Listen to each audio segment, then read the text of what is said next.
कभी कोई ट्रांसफार्मर फूक जा रहा है, कभी दूसरी जगह जो है कोई दिक्कत आ रही है। इतने बुरे हालात में भी दिल्ली की मुख्यमंत्री दिल्ली छोड़ के दूसरे राज्यों में प्रचार में व्यस्त हैं। हम दिल्ली की मुख्यमंत्री जी से कहना चाहते हैं कि आप अपना काम कीजिए। आपको दिल्ली वालों ने जिस काम के लिए वोट दिया है, आप वो काम कीजिए। दिल्ली वालों का काम पहले कीजिए। बाकी राज्यों में क्या हो रहा है, आपकी पार्टी में बहुत बड़े बड़े नेता वो देख लेंगे। आप दिल्ली के अंदर काम कीजिए। दिल्ली वालों ने इसलिए आपको वोट दिया है। राजधानी दिल्ली में यूं तो बुलडोजर कार्रवाई कई दिनों से हो रही है, कई जगहों पर हो चुकी है, मद्रासी कैंप में हो चुकी है और कई जगहों पर देखने को मिल रही है। लेकिन आज जो झुग्गियों पर कार्रवाई हुई है, जिन आवासों पर कार्रवाई हुई है, डीडीए की जिस जमीन पर अवैध अतिक्रमण को हटाया गया है, उस कार्रवाई को लेकर आम आदमी पार्टी बौखलाती हुई नजर आ रही है, बिलबिलाती हुई नजर आ रही है। इस पूरी कार्रवाई में आम आदमी पार्टी ने साफ तौर पर बीजेपी पर गंभीर आरोप लगाए हैं और बीजेपी क्या जहां झुग्गी वहीं मकान को, जहां झुग्गी वहीं मैदान साबित करने वाली एक स्लोगन दे दिया है। आम आदमी पार्टी एक तरफ ये स्लोगन तो देती हुई नजर आ रही है, लेकिन सवाल यह है कि अशोक विहार, जेलरवाला बाग, जहां बुलडोजर कार्रवाई हो रही है, वहां के मुद्दे को राजनीतिक मुद्दा बना देना, वहां की बुलडोजर कार्रवाई को गलत कहना किस हद तक ठीक है, यह एक बड़ा प्रश्न है। जाहिर सी बात है कि गरीबों से उनके घर नहीं छीने जाने चाहिए, आवास नहीं तोड़े जाने चाहिए, लेकिन सवाल यहां पर यह भी है कि अशोक विहार के जेलरवाला बाग के आसपास तकरीबन 2100 अवैध आवास हैं, जिनमें से 1600 आवास सरकार पहले ही पक्के बनाकर झुग्गी वालों को दे चुकी है, जिसमें से तकरीबन 600 ऐसे लोगों के आवास हैं जिसे सरकार ने वैध नहीं माना, गलत माना, जो कि नए बसे होंगे। इस पर भी 200 लोग कोर्ट से स्टे ऑर्डर ले चुके हैं, तो कार्रवाई 400 लोगों पर हो रही है, 400 आवासों पर हो रही है।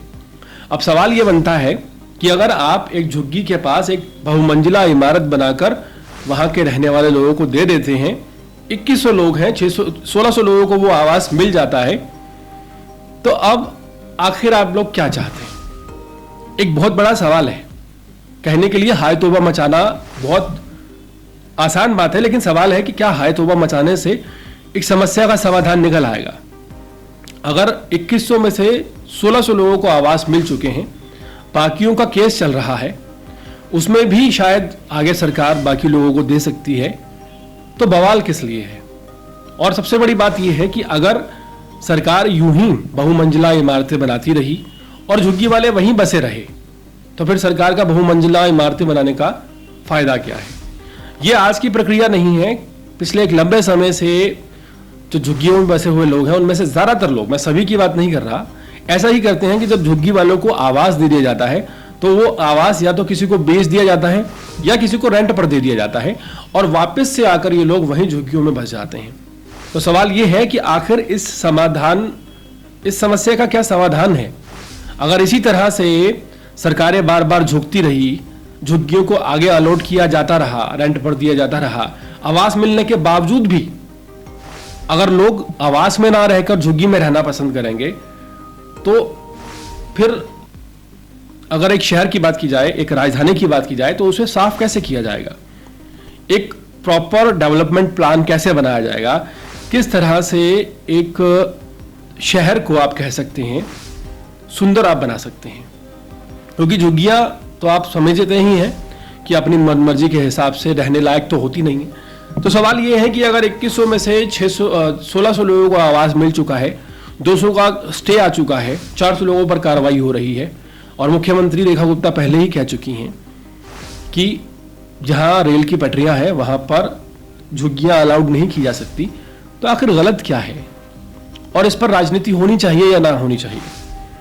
आम आदमी पार्टी लगातार बीजेपी सरकार को घेरती हुई नजर आ रही है और ये कहती हुई नजर आ रही है कि दिल्ली में बुलडोजर कार्रवाई है, गरीबों के घर छीने जा रहे हैं और रेखा गुप्ता चुनाव प्रचार में लगी हैं। सवाल यही है कि पिछले 2 महीने से 3 महीने से आम आदमी पार्टी की पूरी पलटन पंजाब में है, लुधियाना में बैठी है।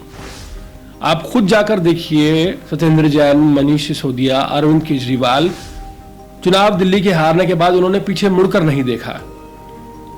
पंजाब के लुधियाना के एक उपचुनाव को जीतने के लिए लगातार प्रमोशंस और रैली कर रहे हैं अरविंद केजरीवाल, कोई सवाल नहीं है। दिल्ली की मुख्यमंत्री रेखा गुप्ता एक दिन के लिए जाती हैं तो इस पर बवाल हो जाता है। दिल्ली में 11 साल तक राज करने वाली आम आदमी पार्टी सरकार ने जिन झुग्गियों वालों के बारे में कभी ये नहीं सोचा कि इन्हें परमानेंट आवास दे दिया जाए या कुछ इनके लिए किया जाए, वो आम आदमी पार्टी आज परमानेंट आवास देने के बाद भी अशोक विहार जिलवाला बाग में जो कार्रवाई हुई है उस पर सवाल उठाती हुई ये कहती हुई नजर आ रही है कि सरकार तानाशाही कर रही है। सवाल ये है कि अगर 1600 आवास दे दिए गए और फिर भी झुग्गियां बनी रहने दी गई तो इसका मतलब क्या बनता है, लॉजिक क्या है? ऐसे ना ही सरकारें पक्का मकान झुग्गी वालों को देंगी और ना ही झुग्गी वाले हटेंगे। तो जाहिर सी बात है कि अगर झुग्गी हटती है तो पहली बात तो पक्के मकान लोगों को मिलेंगे और दूसरी बात कि कुछ डेवलपमेंट होगा। पूरे मामले पर आपकी राय क्या है, कमेंट सेक्शन में जरूर बताएं और इसी तरह के अपडेट्स रहने के लिए देखते रहिए अर्पण न्यूज़। बहुत बहुत शुक्रिया।